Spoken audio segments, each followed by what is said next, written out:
Coding for kids के 6th episode में हम जावास्क्रिप्ट कैलकुलेटर ऐप पे वर्क करेंगे। जावास्क्रिप्ट कैलकुलेटर अरिथमेटिक कंपैरिजन और स्ट्रिंग ऑपरेटर्स को यूज़ करके बनाया गया एक ऐप है, जिसमें हम ये अप्रिशिएट करेंगे कि कैसे हम डिफरेंट ऑपरेंड्स को लेके डिफरेंट ऑपरेटर यूज़ करके डिफरेंट रिजल्ट ऑब्टेन कर सकते हैं। सबसे पहले तो हम देखते हैं कि यहाँ पे स्टेप 1 में एंटर द फर्स्ट ऑपरेंड है, जिसके अंदर हम एक नंबर ऐड करके नंबर टाइप ऑपरेंड ले लेंगे और उसके बाद हम ऑपरेटर में कोई भी अरिथमेटिक स्ट्रिंग या कंपैरिजन ऑपरेटर चूज़ कर सकते हैं। क्योंकि ये नंबर है तो हम अरिथमेटिक या कंपैरिजन ऑपरेटर में से चूज़ करेंगे। और यहाँ पे मैंने मल्टीप्लिकेशन का सिंबल चूज़ कर लिया ऑपरेटर, और नीचे मैंने 5 करके एक दूसरा ऑपरेंड दे दिया और ऑपरेट बटन पे क्लिक करने पे ऑपरेशन 7 into 5 और रिटर्न वैल्यू 35। इस तरीके से हम देख रहे हैं कि कैसे हम डिफरेंट ऑपरेंड्स पे ऑपरेशंस परफॉर्म कर सकते हैं और आउटपुट में हम ऑपरेट बटन प्रेस करके कैलकुलेशन का रिजल्ट देख सकते हैं। अब हम एक स्ट्रिंग ऑपरेंड देते हैं हेलो, और सेकंड ऑपरेंड भी हम स्ट्रिंग लेते हैं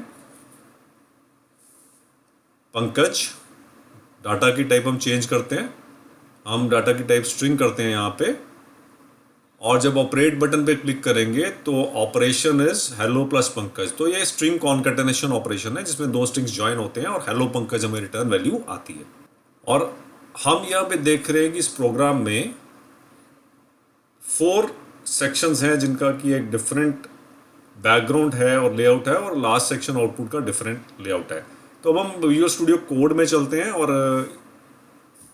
कोड ब्लॉक्स देखते हैं कैसे हमने इस पे वर्क करके HTML और जावास्क्रिप्ट के कॉम्बिनेशन से और CSS की डिज़ाइनिंग से ये आउटपुट क्रिएट किया, ये ऐप हमने क्रिएट किया। तो फर्स्ट ऑफ ऑल हम HTML ब्लॉक पे चलते हैं और हम देखते हैं कि कैसे हम HTML अप्लाई करके ये लुक्स लेके आएंगे और कैसे हम जावास्क्रिप्ट से ये फंक्शनलिटी क्रिएट करेंगे। अब ये स्टार्ट ऑफ द ऐप है जहाँ पे हमने CSS अप्लाई नहीं किया, और यहाँ पे हम देख रहे हैं कि बेसिक टेक्स्ट और बैकग्राउंड्स हैं। फंक्शनलिटी सभी की सब चल रही है क्योंकि हमने जावास्क्रिप्ट का कोड यहाँ पे पहले ही लिख रखा है। तो अप्लाई करके देखते हैं। हाँ भी हमने 7 और 5 न्यूमेरिक वैल्यूज़ लेके जब मल्टीप्लिकेशन का ऑपरेटर चूज़ किया तो हम देख रहे हैं कि हमारा रिजल्ट आउटपुट सेक्शन में 7 into 5 35 हमें नज़र आ गया। अब जब हम CSS अप्लाइड वाले जावास्क्रिप्ट कैलकुलेटर को देखेंगे तो यही जो डिवीजन्स हैं हमारे, यही डिव्स हैं, वो हमें अलग अलग कलर्स में बड़ी अच्छी प्लेसमेंट के साथ नज़र आएंगे, जो अभी हमें ब्लैक एंड वाइट मोड में बिना CSS के नज़र आ रहे हैं। तो CSS पूरी लुक्स देने के लिए बहुत ज़रूरी है हमारे ऐप को। तो अभी हम फंक्शनलिटी की बात करते हैं और फिर हम CSS पे चलेंगे। अब हम विजुअल स्टूडियो कोड में चलते हैं और देखते हैं कैसे हमने सारा कंटेंट डिफरेंट डिव्स में प्लेस करके इस कैलकुलेटर वाले ऐप को शेप दिया है, और बाद में हम CSS अप्लाई करके उसका CSS का इफेक्ट भी इस कंटेंट पे देखेंगे। तो सबसे पहले टॉप लेवल पे हमारा div ID को कैलकुलेटर है, जिसके अंदर सारे के सारे सब डिव्स हमारे प्लेस्ड हैं, जिसमें कि एक हेडर डिव है और उसके नीचे 4 इनपुट एरिया डिव्स और आउटपुट एरिया डिव यहाँ पे मेन कैलकुलेटर वाले डिव के अंदर एग्जिस्ट करता है। अब हम कंटेंट की प्लेसमेंट देखते हैं। तो हेडर वाले डिव के अंदर हमारा टॉप लेवल का हेडिंग है JS कैलकुलेटर, और उसके नीचे एक पैराग्राफ एलिमेंट है, the calculator shows the result of using different operators. इस हेडर के नीचे हमारा फर्स्ट इनपुट एरिया क्लास का डिव है, जिसके अंदर हम ऑपरेंड 1 एक्सेप्ट कर रहे हैं यूज़र से। तो उसमें हमने एक लेवल 2 का हेडिंग दिया, step 1 enter the first operand, और उसके नीचे हमने input type equal text element accept किया है, और उस इनपुट टाइप का ID हमने दिया है ऑपरेंड 1। इसी तरह से input area second, input area third, input area fourth और आउटपुट एरिया, ये सारे डिव्स यहाँ पे हमारे कैलकुलेटर डिव मेन डिव के अंदर एग्जिस्ट करते हैं। सो हर पर्टिकुलर सब डिव के अंदर हम उससे रेलेवेंट कंटेंट डालेंगे, और जब हम इस पर्टिकुलर कंटेंट को स्टाइलिंग के बाद देखेंगे तो हम देख सकते हैं step 1 enter the first operand, step 2 choose an operator, step 3 enter the second operand और उसके नीचे हमारा बटन है ऑपरेट और नीचे हमारा आउटपुट डिव है। तो ये सारा कंटेंट हमारा HTML में हमने प्लेस किया है और बाद में इसकी स्टाइलिंग की है ताकि वो इस ऑर्डर में इस लुक्स के साथ हमें नज़र आए। तो अब हम चलते हैं वापस विजुअल स्टूडियो कोड में और ऐप की फंक्शनलिटी की बात करते हैं।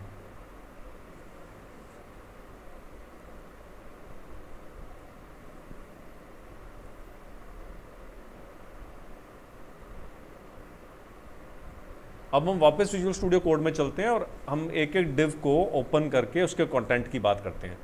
तो फिर से अब इनपुट एरिया जो फर्स्ट क्लास डिव है उसमें आपका step 1 enter the first operand, input type को टेक्स्ट, आईडी को ऑपरेंड 1, वैल्यू को 1। तो डिफ़ॉल्ट वैल्यू को 1 से आपने इसकी डिफ़ॉल्ट वैल्यू सेट कर दी। तो जब भी आप इसे रिफ़्रेश करेंगे तो आपका हमेशा यहाँ पे 1 एज अ डिफ़ॉल्ट वैल्यू यहाँ पे आएगी और राइट साइड पे आपने एक सेलेक्ट लिस्ट दी है जिसके अंदर कि आप नंबर या स्ट्रिंग टाइप उसकी सेलेक्ट कर पा रहे हैं और उस सेलेक्ट का आईडी आपने ऑपरेंड 1 टाइप दिया है। सो इस तरीके से ऑपरेंड 1 और ऑपरेंड 1 टाइप, ऑपरेंड 1 आप लेंगे टेक्स्ट बॉक्स में और ऑपरेंड 1 टाइप आप लेंगे सेलेक्ट लिस्ट में। सेकंड जो आपका डिव है उसके अंदर हम ऑपरेटर चॉइस करवा रहे हैं यूज़र से और उसमें हम ऑपरेटर्स की ग्रुपिंग हमने 3 सब ग्रुप्स में की है, अरिथमेटिक ऑपरेटर, स्ट्रिंग ऑपरेटर और कंपैरिजन ऑपरेटर। तो सबसे पहले हम देखते हैं अरिथमेटिक ऑपरेटर्स जिसके अंदर कि हमारे 5 डिफरेंट ऑपरेटर्स आते हैं, प्लस, माइनस, मल्टीप्लाई, डिवाइड और मॉड्यूलो।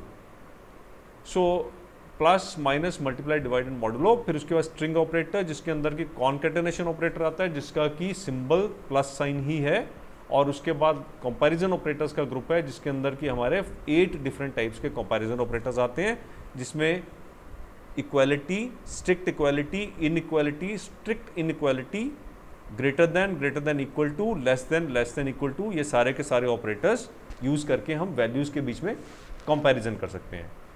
सो इन केस हमारा न्यूमेरिक ऑपरेंड्स हैं तो उस केस में हम अरिथमेटिक ऑपरेटर्स या कंपैरिजन ऑपरेटर चूज़ करेंगे और स्ट्रिंग ऑपरेटर हैं तो ऑपरेंड्स हैं तो हम स्ट्रिंग ऑपरेटर एक ही है जो कॉन्केटेनेशन वाला उसकी चॉइस करेंगे।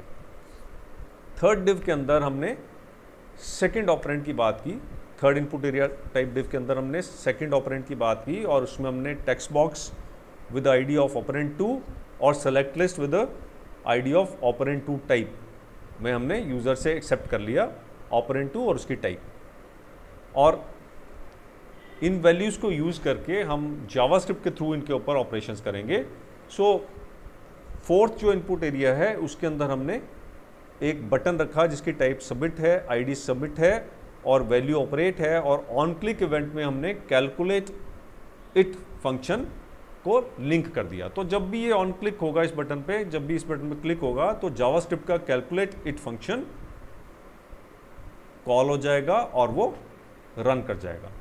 सो अब हम ये देखते हैं कि जो आउटपुट एरिया है उसके अंदर एक हेडिंग लेवल 2 है आउटपुट और उसके नीचे हमने ऑपरेशन और रिटर्न वैल्यू 2 डिफरेंट स्पैन्स दिए हैं जिसके अंदर की span ID equal to final operation and span ID equal to result. इन दोनों स्पैन्स का यूज़ हम रिजल्ट डिस्प्ले करने के लिए करेंगे। जो span ID equal to final operation है उसके अंदर हम ऑपरेंड, ऑपरेटर और ऑपरेंड 1, ऑपरेटर, ऑपरेंड 2 ये डिस्प्ले करेंगे और रिटर्न वैल्यू में इसके ऊपर जो भी ऑपरेट करके कैलकुलेट करके जो भी वैल्यू निकलती है वो हम रिटर्न वैल्यू में दिखाएंगे। जैसे हमारे एग्जांपल के केस में operand 1 was 7, operator was multiplication and operand 2 was 5। तो फाइनल ऑपरेशन के अंदर नजर आएगा हमें 7 × 5 और रिजल्ट के अंदर हमें नजर आएगा 35 जो कि उसका एंड रिजल्ट है। सो ये हम जावास्क्रिप्ट के इनर HTML वाले प्रॉपर्टी से कंट्रोल करेंगे। सो ये फंक्शनैलिटी लाने के लिए जावास्क्रिप्ट में हमें क्या कोड लिखना है हम वो डिस्कस करते हैं। अब देखते हैं क्या कोड लिखेंगे हम। तो ये फंक्शनैलिटी जावास्क्रिप्ट से आएगी कि जो भी वैल्यूज हम अपने इनपुट बॉक्सेस और सेलेक्ट लिस्ट में चूज करेंगे और ऑपरेट बटन पे क्लिक करेंगे तो वो वैल्यूज का अरिथमेटिक या स्ट्रिंग ऑपरेशन होके एंड रिजल्ट हमारे आउटपुट वाले डिव में नज़र आ जाए। सो जावास्क्रिप्ट में हम जब चलेंगे तो calculate it is the main function जिसके अंदर सारा ये वर्क हो रहा है। तो कैलकुलेट इट फंक्शन के अंदर सबसे पहले हम दो वेरिएबल्स ले लेंगे, माई ऑपरेटर और रिटर्न वैल्यू, और उसके बाद हम ऑपरेंड 1 और ऑपरेंड 2 वेरिएबल्स में ऑपरेंड 1 और ऑपरेंड 2 टेक्स्ट बॉक्सेस की वैल्यू लिफ्ट कर लेंगे, और उसके बाद हम सेलेक्ट 1 और सेलेक्ट 2 वेरिएबल्स को डॉक्यूमेंट के ऑपरेंड 1 टाइप और ऑपरेंड 2 टाइप सेलेक्ट लिस्ट की तरफ पॉइंट कर देंगे, और नेक्स्ट ऑपरेंड 1 टाइप वेरिएबल लेके सेलेक्ट 1 की वैल्यू हम ले लेंगे, और ऑपरेंड 2 वेरिएबल लेके सेलेक्ट 2 की वैल्यू हम रिसीव कर लेंगे। तो इन केस सेलेक्ट लिस्ट 1 में नंबर सेलेक्टेड है तो ऑपरेंड 1 टाइप में नंबर आ जाएगा, सेलेक्ट लिस्ट 2 में भी नंबर सेलेक्टेड है तो ऑपरेंड 2 टाइप में भी नंबर आ जाएगा, और हमारे एग्जांपल के अकॉर्डिंग ऑपरेंड 1 में 7 और ऑपरेंड 2 में 5 वैल्यू आ जाएगी। नेक्स्ट टास्क इन हैंड है ये चूज करना कि यूज़र ने किस ऑपरेटर को सेलेक्ट किया है। उसके लिए हमें रेडियो बटन कलेक्शन में से ये चेक करना पड़ेगा कि यूज़र ने किस ऑपरेटर को सेलेक्ट किया है। तो हम रेडियोस करके एक वेरिएबल लेके document dot get elements by name operator function use करके, document dot get element by name function क्या करता है, जो भी पर्टिकुलर नेम के एलिमेंट्स हैं उन सबको एज अ कलेक्शन रिटर्न करता है। तो रेडियोस वेरिएबल में सारे के सारे radio buttons as a collection return हो जाएंगे, जिन्हें हम यूज करके ये चेक कर सकते हैं कौन सा वाला रेडियो बटन सेलेक्टेड है, मीन्स कि यूजर ने कौन सा ऑपरेटर सेलेक्ट किया है। नेक्स्ट स्टेप है कि हमें ऑपरेंड्स की डाटा की type according to the selection change करनी है। इन केस ऑपरेंड 1 की टाइप यूजर ने स्ट्रिंग सेलेक्ट की है तो हमें ऑपरेंड 1 को स्ट्रिंग में कन्वर्ट करना है जावास्क्रिप्ट का स्ट्रिंग फंक्शन यूज करके। तो इन केस ऑपरेंड 1 टाइप है string, operand 1 equal to string operand 1, case number operand 1 equal to number operand 1 break. Similarly operand 2 को भी हमें अकॉर्डिंगली चेंज करना है, जिस हिसाब से ड्रॉप डाउन लिस्ट में यूजर ने टाइप ली है ऑपरेंड की उसके अकॉर्डिंग ही हमें उसकी डाटा की टाइप चेंज करनी पड़ेगी स्ट्रिंग और नंबर फंक्शंस जावास्क्रिप्ट के यूज करके।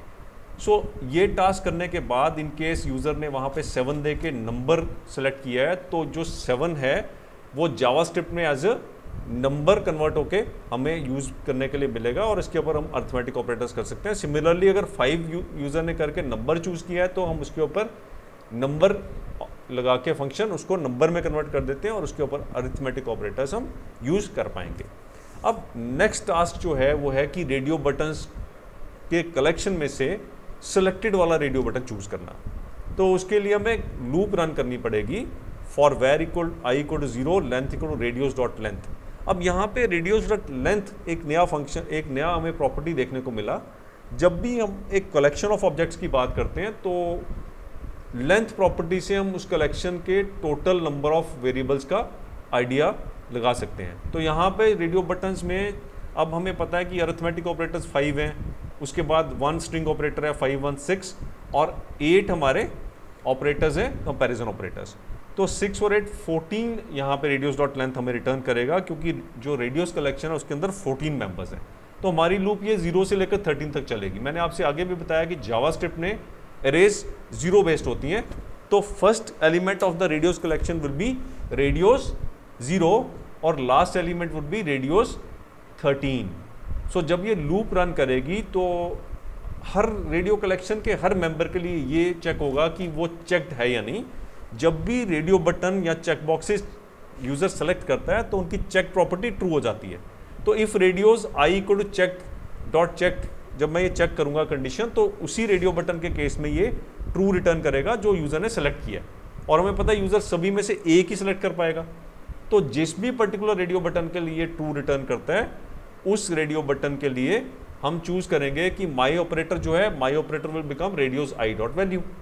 सो इन केस प्लस किया है तो माई ऑपरेटर में प्लस आ जाएगा, माइनस किया है तो माइनस आ जाएगा, कंपैरिजन ऑपरेटर ग्रेटर देन लगाया तो माई ऑपरेटर में कंपैरिजन ऑपरेटर ग्रेटर देन का सिंबल यहाँ पे आ जाएगा। अब सिंबल के बेस पे इस radios 1 dot I dot value के बेस पे हम स्विच केस लगा के ये डिसाइड करेंगे कि हमें ऑपरेंड 1 और ऑपरेंड 2 के बीच में क्या कैलकुलेशन परफॉर्म करनी है। सो इन केस प्लस है तो क्या करेंगे, माइनस है, इनटू है, स्लैश है, और इसी तरीके से मॉड्यूलो है, कंपैरिजन ऑपरेटर है। तो हम accordingly different operations depending upon user ने क्या चूज़ किया वो वाला ऑपरेशन हम दोनों ऑपरेंड्स के ऊपर अप्लाई करेंगे, और इनका जो भी रिजल्ट आता है उसे रिटर्न वैल्यू में हम स्टोर कर देंगे। रिटर्न वैल्यू वेरिएबल को हम फाइनली यूज़ करेंगे, और ये फाइंड कर इस वेरिएबल को हम आउटपुट में डिस्प्ले करने के लिए यूज़ करेंगे। प्लस ऑपरेटर, माई ऑपरेटर और रिटर्न वैल्यू, ये दो वैल्यूज़ हैं जिनके थ्रू हम आउटपुट जनरेट करेंगे जो हमें यूज़र को डिस्प्ले करनी है। सो जब ये हम पूरा चला लेंगे फॉर लूप और हम फाइंड कर लेंगे कौन सा ऑपरेटर सेलेक्टेड है, उसके बाद रिटर्न वैल्यू भी कैलकुलेट करने के बाद हम ये चेक करेंगे if type of operand 1 equal to string, operand 1 equal to double quotes plus operand 1 double quotes. तो ये वाला टास्क जो हम कर रहे हैं यहाँ पे, ये सिर्फ डिस्प्ले पॉइंट से कर रहे हैं, क्योंकि जब स्ट्रिंग होगा तो हम चाहते हैं कि डिस्प्ले में डबल कोट्स के बीच में स्ट्रिंग हमारा एम्बेडेड दिखाए। और इसी तरीके से ऑपरेंड 2 को भी हम स्ट्रिंग वैल्यू के लिए चेक करेंगे, इन केस वो स्ट्रिंग है तो हम ऑपरेंड 2 को भी डबल कोट्स के बीच में एम्बेड कर देंगे। और उसके बाद document dot get element by ID final operation dot inner HTML equal to operand 1 plus my operator plus operand 2 command देके हम फाइनल रिजल्ट में, फाइनल ऑपरेशन में ये डिस्प्ले कर देंगे। और इसी तरह document dot get element by ID result dot inner HTML equal to return value command देके हम रिजल्ट वाले स्पैन में फाइनल रिजल्ट डिस्प्ले कर देंगे। तो हमारे एग्जांपल के केस में फर्स्ट वाला command get element by ID final operation dot inner HTML command से 7 into 5 डिस्प्ले होगा फाइनल ऑपरेशन आईडी वाले स्पैन में, और document dot get element by ID result dot inner HTML equal to return value से 35 display होगा result वाले span में, result ID वाले स्पैन में। सो इस तरीके से हमने पूरा ये कोड लिख के पूरा का पूरा ये लॉजिक कंप्लीट कर लिया। तो अब जब हम इसे रन करेंगे तो हम फिर से ये फंक्शनैलिटी चेकआउट कर सकते हैं डिफरेंट ऑपरेंड्स के लिए। और अब हमारा नेक्स्ट टास्क जो हमें करना है वो हमें करना है इसको लुक्स प्रोवाइड करना, क्योंकि ये इस तरह से जो लुक्स अभी हैं वो अपीलिंग नहीं है। तो हम चाहते हैं कि CSS के थ्रू हम इसको एक अपीलिंग लुक्स दें। सो अपीलिंग लुक्स देने के लिए हमें कैस्केडिंग स्टाइल शीट्स के स्टाइल वाले एलिमेंट में आना पड़ेगा, और वहाँ पे बॉडी का फॉन्ट फैमिली हमने एक डिफरेंट चूज़ किया। यहाँ पे कोरियर न्यू है, आप कोई और भी चूज़ कर सकते हैं। फॉन्ट साइज़ हमने 0.85 EM कर लिया, मीन्स कि नॉर्मल फॉन्ट से हमारा फॉन्ट 85% साइज़ में नज़र आएगा। सो रिगार्डिंग आपकी क्या रिक्वायरमेंट है लुक्स की, आप ये चेंज कर सकते हैं। टेक्स्ट अलाइन हमने सेंटर कर दिया ताकि सारा का सारा टेक्स्ट जो है वो सेंटर में अलाइन हो जाएगा।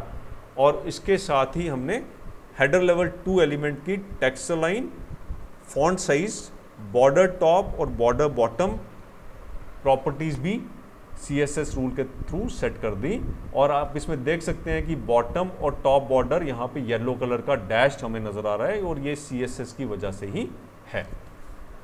सो इसकी लुक्स इम्प्रोवाइज करने के लिए हमने सेंटर अलाइनमेंट कर दी, हमने हेडिंग लेवल 2 में बॉर्डर्स दे दिए, और इसके बाद अब input type equal to text. So ये जो CSS सेलेक्टर है ये भी आपके लिए नया है। नॉर्मली हम सेलेक्टर यूज़ करते हैं इनपुट। सो इनपुट सेलेक्टर से बटन और टेक्स्ट बॉक्स को सेम स्टाइलिंग अप्लाई हो जाएगी, लेकिन मैं यहाँ पे चाहता हूँ कि मेरे इनपुट एलिमेंट जिसका टाइप टेक्स्ट है उसे ही ये स्टाइलिंग अप्लाई हो। सो मैंने इनपुट टाइप टेक्स्ट दे के अंदर स्क्वायर ब्रैकेट्स के अंदर ये CSS जो सेलेक्टर है इसको थोड़ा सा लिमिट कर दिया।